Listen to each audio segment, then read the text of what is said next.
We found that mothers who reported that they or their partner had spanked in the last year were nearly 3 times as likely to report that they or their partner had physically abused the child in the last year. And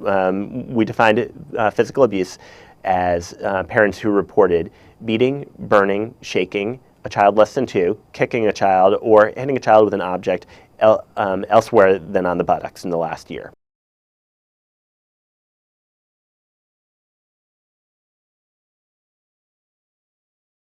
Hitting a child with an object on the buttocks were nearly 9 times more likely to report that they or their partner had physically abused the child, defining physical abuse as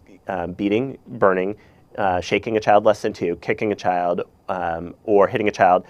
elsewhere than on the buttocks with an object in the last year.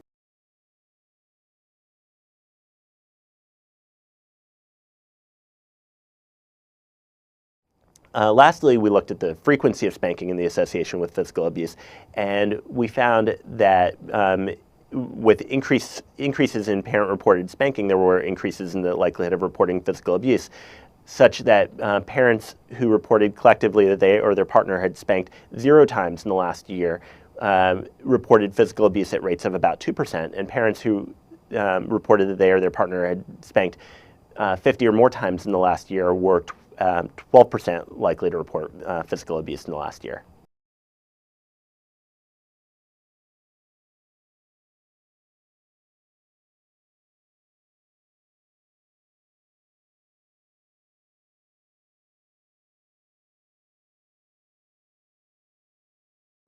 The bottom line here is that clearly there's an association between spanking and physical abuse, but parents who are hitting their children with an object like a belt or switch are at very high risk of losing control and really hurting their children.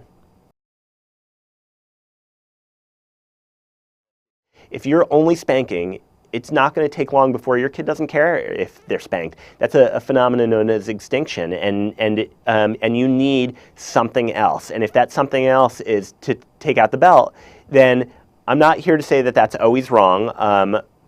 although I think it is. I think the problem is that if you have to take out the belt more frequently, then you're going to find that the kid doesn't care about the belt, and then what do you do next? And those are the kids that I'm really worried about.